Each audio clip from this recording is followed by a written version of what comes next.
विचार, हे माणसा जन्माला येऊन काय केलंस? आणि त्याचं उत्तरही दिलं. घालविले वय पोषी गाया, सेवनी तजी दुध साय. या पलीकडे काय?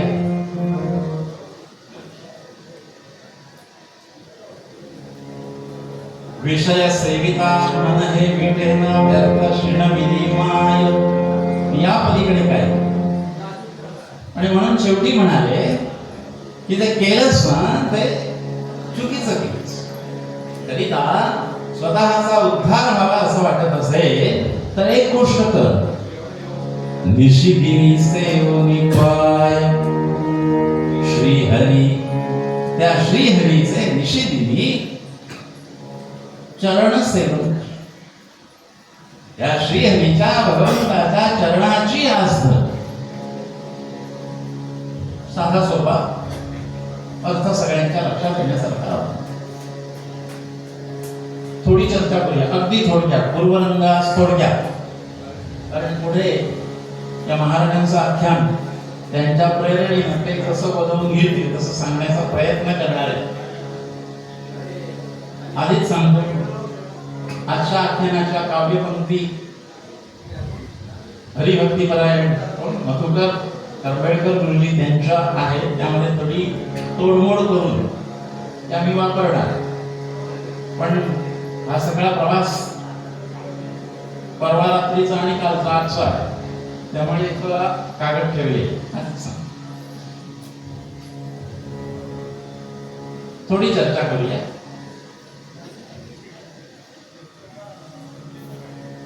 संसारामध्ये सुख नाही.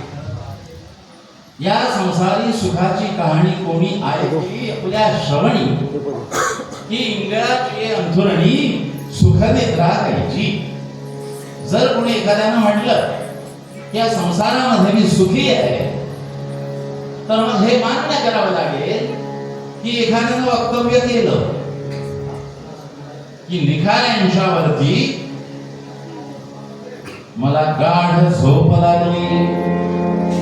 ते कधीही शक्य नाही. पण संसारामध्ये सुख आहे असं म्हणणारा कोणी भेटला तर तप्त निखाऱ्यांच्यावरती सुद्धा मला गाढ झोप लागली हे म्हणणं मान्य करावं लागेल. मुद्दा असा आहे, संसारामध्ये सुख नाही. मग सुख कुठे आहे? आपण काल चर्चा केली. निशिनिधी ब्रह्म विचार करावा, त्याचा विचार करावा. कारण असं आहे, अहो भगवंताच्या कृपेनं ज्या गोष्टी आपल्याला प्राप्त होतात त्यामध्ये सगळ्यात पहिली गोष्ट आहे मनुष्यत्वम. ती सगळ्यात पहिली गोष्ट आपल्याला प्राप्त झालेली आहे. 84 लक्ष योनीमध्ये आपण माणूस आहोत. म्हणून गृहस्थाश्रमी लोकांना ज्यावेळी विवाह इत्यादी कार्यामध्ये आशीर्वाद दिला जातो त्यावेळी एक सुंदर मंगळाष्टक म्हटलं जातं. तुम्हाला माहित असेल, मानुष्यं वरवंशजन्म विभवो दीर्घायुरारोग्यतां सन्मित्रं ससुतस्सती प्रियतमा भक्तिश्च नारायणे विद्वत्वं सुजनत्वं इंद्रियजयः सत्पात्र दाने रतिः. आणि शेवटी ते पुण्येन त्वया त्रयोदश गुणा संसारिणां दुर्लभाः गोपाल कृष्ण भगवान की जय. आता ते लग्नात म्हणताना मंगळाष्टकाच्या पद्धतीत म्हणायचं मानुष्यानो वगैरे वगैरे. इथे मी श्लोक पद्धतीने म्हटलं. ज्या संसारामध्ये भाग्याच्या गोष्टी म्हटल्या किती आहे? त्रयोदश गुणा. 13 गोष्टी. आणि या 13 गोष्टीमध्ये सगळ्यात पहिली महत्वाची गोष्ट आहे ती म्हणजे आधी आपल्याला माणसाचा जन्म. किडामुंगीचा जन्म मिळवून पुढच्या गुणांचा काय उपयोग आहे? माणसाचा जन्म मिळाला म्हणून मग पुढच्या सगळ्या चर्चा, पुढच्या गुणांचा विकास, माणसाचा जन्म मिळाला ही सगळ्यात पहिली गोष्ट. त्यामध्ये पुन्हा वरवंश म्हणजे कुठच्या कुळात जन्म मिळाला हेही महत्वाचं आहे. आता प्रश्न असा आहे, कुळाचा विचार केल्यानंतर भारतीय संस्कृतीमध्ये वर्ण व्यवस्था येते. ब्राह्मण, क्षत्रिय, वैश्य, शूद्र. पण या वर्ण व्यवस्थेचा शास्त्रकारांनी वरवंश जन्म या शब्दामध्ये त्यांना हा अर्थ अभिप्रेत. त्यांना अभिप्रेत काय? स्वतःचा उद्धार करण्यासाठी वरवंश जन्म याचा अर्थ असा आहे, त्यांना अभिप्रेत असणारा अर्थ असा आहे, ज्याची पाणी रंगली राम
कुलधर्म राम सेवा, त्याच्या वंशामध्ये भगवंताची पूजा होते, भगवंताचं नामोच्चारण होते. त्या वंशामध्ये मला जन्म मिळावा. वरवंश जन्म या शब्दामध्ये केवळ माणसाचा जन्म मिळून तो श्रीमंत घराण्यामध्ये मिळाला. एखाद्या पिढ्यानपिढ्या त्याच्या अगदी श्रीमंतीमध्ये गाड्या, घोडे, बंगले, सगळे नोकर चाकर, पण भगवंताचं नाम नाही. आज परिस्थिती आहे, टोले जंग बंगला बांधला जातो पण देवघात नसतो, संस्कृती नसते, आचार नसतो, धर्म नसतो. मग अशा कुलामध्ये जन्म मिळून काय उपयोग? ज्याच्या मुखामध्ये राम नाम आहे, भगवंताचा अधिष्ठान आहे, मग ते दरिद्री का असेल? सुदामाच्या घरामध्ये काय होतं? अन्नान्न दशा होती. त्या लहान लहान अर्भकाने हट्ट केला, आई काहीतरी खायला दे, भूक लागली. तर सुदामांची सहधर्मचारिणी त्या मुलांना भागवत सांगायची, बाळा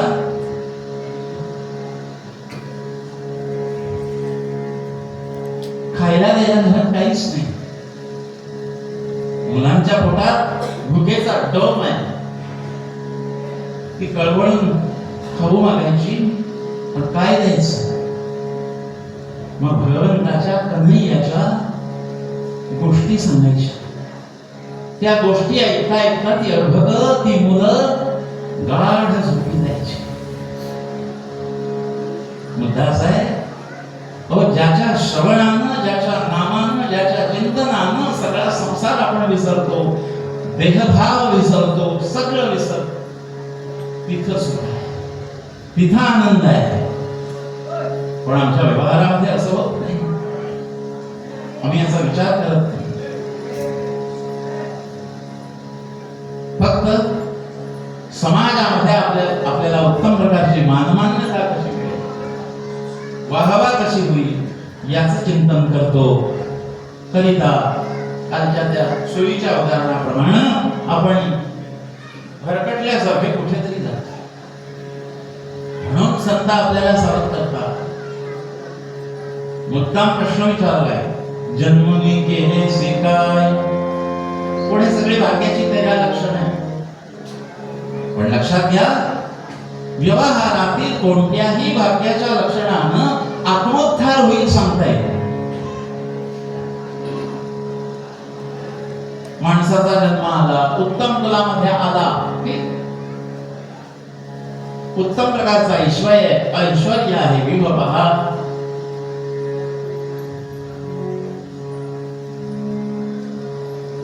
दीर्घायु आहे, उत्तम आयुष्य, उत्तम आरोग्य आहे, सन्मित्र जोडलेले, मुलं सद्गुणी आहेत, सगळे आहेत. घरामध्ये पतिव्रता स्त्री आहे, सती, हे सगळं आहे. पण पुढची लक्षणं महत्वाची आहेत. भक्तिष्ठ नारायणी, ती भक्ती असली पाहिजे तर मागच्या सगळ्या लक्षणांना महत्व आहे, नाहीतर ती व्यर्थ आहे. आणि भक्ती असल्याशिवाय मागची लक्षणं ससुत, सन्मित्र, सुधन होऊच शकत. जर सगळी लक्षणं आहेत पण ते शास्त्रकार घराचं लक्षण म्हणजे घर कशाला म्हणावं ते सांगताना सुंदर श्लोक आहे. मला वाटतं वामन पंडितांचा असतो, यत्र नास्ति तथि मंथन घोषो, यत्र न लघु लघु निशिशोनि, यत्र नास्ति गुरु गौरव पूजा, तानि किं बत वनानि गृहाणि. ज्या घरामध्ये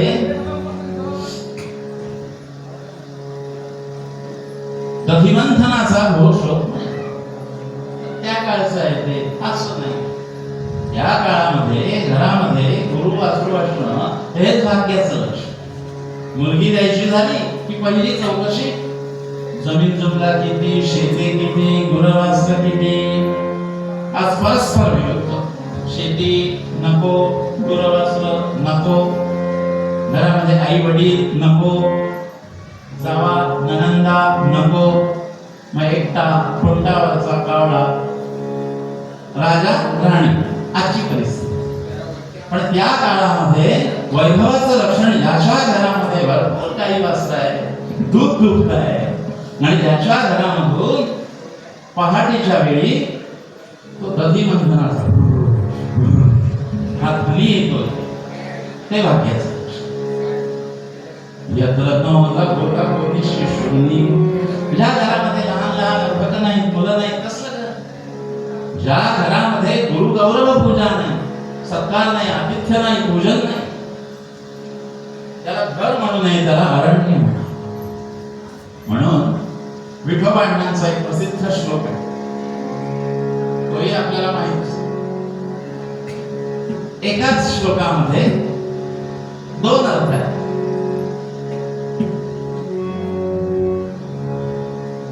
बहुभर्भकं महाभगमपि कान्तावरसमन्वितं भवनं, यदि च सदा भरणस्थलमपि भावस्थितिविवर्जितं तु मनम्. किती सोपं आहे. बहुभर्भकं, बहुभर्भक म्हणजे मुलं, भरपूर मुलं पाहिजे. महाभगम, भग म्हणजे ऐश्वर्य, विपुल असं ऐश्वर्य पाहिजे. कांताभर समन्वितं भवनं, घरामध्ये सवाष्ण स्त्रिया पाहिजेत, भरपूर स्त्रिया भरपूर पाहिजेत, म्हणजे मुलं भरपूर पाहिजे. आलं किती. यदि च सदा भरणं, त्या नुसत्या नाही, नकाशखांत, वस्त्र पैठणी, दागदागिने यांनी म्हटलेल्या पाहिजेत, म्हणजे वैभव पाहिजे. यदि च सदा भरणस्थलमपि, हे सगळं आहे अपि भावस्थिती विवर्जितं तु वनम. पण या सगळ्यामध्ये हे सगळं आहे. प्रारब्धाच्या योगानं सुकृतानं हे सगळं आहे. मुलं आहेत, बायका आहे, वैभव आहे, सगळं. पण भावस्थिती विवर्जितं, त्यामध्ये भाव हा विवर्जित आहे. तर मग वन त्याला अरण्य समजावं. कसं? या श्लोकाचा दुसरा